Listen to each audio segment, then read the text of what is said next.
साक्री तालुक्यात गारपीट झाल्यानंतर आमदार मंजुळा गावित यांनी शेतकरी बांधवांच्या बांधावर जाऊन केली पाहणी। साक्री तालुक्यात मागील 2 दिवसापासून गारपीट, पाऊस, वादळी वारा झाला असल्यानं साक्री तालुक्यातील शेतकऱ्यांचं प्रचंड नुकसान झालं। शेतकऱ्यांच्या हातात तोंडाजवळ आलेला घास अवकाळी पाऊस गारपिटीने हिरावून घेतला। साक्री तालुक्यातील पेरेसपूर, अंबापूर, भांडणे, कावठे, अष्टाणे गावातील शेतकऱ्यांच्या पिकांची नुकसानीची पाहणी आमदार मंजुळाताई गावित यांनी केली। यावेळी प्रांताधिकारी रोहन कुवर, तहसीलदार साहेबराव सोनवणे यांनी पाहणी केली। तसेच साक्री तहसीलदार साहेबराव सोनवणे यांना निवेदन देऊन शेतकऱ्यांना प्रति हेक्टर 50,000 रुपये भरपाई मिळावी असं निवेदनात सांगण्यात आलं। यावेळी सर्वपक्षीय व तालुक्यातील सर्व शेतकरी होते। शेतकरी बांधवांनी नुकसान भरपाईपासून वंचित राहू नये व अधिकाऱ्यांनी लवकरात लवकर पंचनामे करावे असं देखील यावेळी सांगण्यात आलं।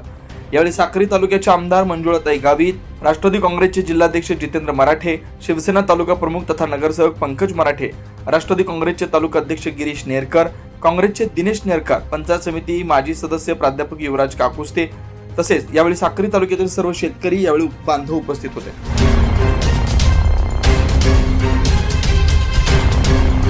दिनांक 18 तारखेला आणि कालची 19 तारीख, 18 आणि 19 तारखेला ह्या 2 दिवसात आपल्या परिसरातील तालुक्यातील 18 तारखेला बेहेड आणि विटाही या परिसरात गारपीट झालेली होती आणि काल 19 तारखेला कावठे शिवार, पेरेशपूर, भाडणे आणि परिसरात कासारे, अष्टाणे, विजापूर या परिसरात फार मोठी गारपीट झालेली आहे आणि त्यात वादळ पण होतं, गारपीट मोठी, गारांचं प्रमाण देखील काल हा मोठा प्रमाण होतं, जवळपास सुपारीपेक्षाही मोठे गारपीट होती आणि पाऊसही जवळपास 1 ते 1.5 तासापर्यंत अतिशय वादळ वाऱ्यासह गारपीट झालेली आहे आणि पिकांचं खूप मोठं नुकसान झालेलं आहे। त्याच्यात कांद्यांचं तर खूपच जवळपास 100% नुकसान हे कांद्यांचं झालेलं आहे। उभा गहू तर त्याच्यात एक दाणाही नाही, अशा प्रकारचं गहू आणि कांदे याचं खूप मोठं नुकसान झालेलं आहे। टोमॅटो आहेत, त्याच्यात पपईंचं, आंब्यांचं आणि डाळिंब असे खूप मोठं शेतकऱ्यांचं नुकसान झालेलं आहे आणि त्यासाठी आज आम्ही पाहणी दौऱ्यासाठी आपले तालुक्याचे तहसीलदार साहेब आहेत आणि त्यांच्यासोबतच प्रांत साहेबांनी देखील आमच्यासोबत होते।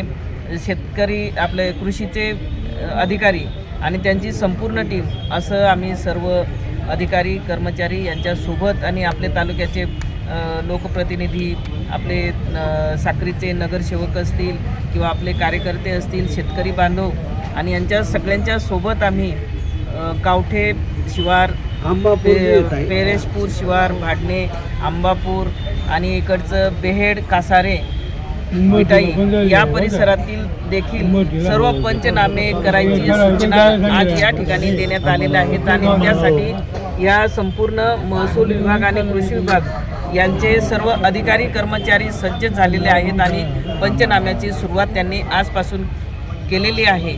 म्हणून आपल्या शेतकरी वर्गांना, शेतकरी बांधवांना देखील मी विनंती करेल की कोणीही या पंचनाम्यापासून वंचित राहणार नाही। म्हणून आपण सर्व ह्या अधिकारी कर्मचारी जेही आपले महसूलचे, कृषीचे सर्वजण येतील आणि त्यांना आपण सगळ्यांनी सहकार्य करून आणि कुठली वंचित राहणार नाही या अशा पद्धतीने सूचना तहसीलदार साहेबांनी, प्रांत साहेबांनी देखील दिलेल्या आहेत आणि आम्ही तसं आपल्याला सगळ्यांना विनंती करतोय आणि सर्व अगदी शांतपणे आपण सगळ्यांनी पंचनामे हे करून घ्यायचे आहेत आणि 100% नुकसान झालेलं आहे त्या पद्धतीने सर्वांनाच आम्ही सूचना केलेल्या आहेत। त्या पद्धतीने सर्व अधिकारी आपले कामं करतील, पंचनामे करतील आणि तसा रिपोर्ट आपल्याला कलेक्टर साहेबांकडं आणि त्यांच्या पद्धतीने ते तहसीलदार साहेब पाठवतील अशी आजची ही परिस्थिती आहे। तशा सूचना दिलेल्या आहेत। प्रतिनिधी रतनलाल सोनवणे, साक्री।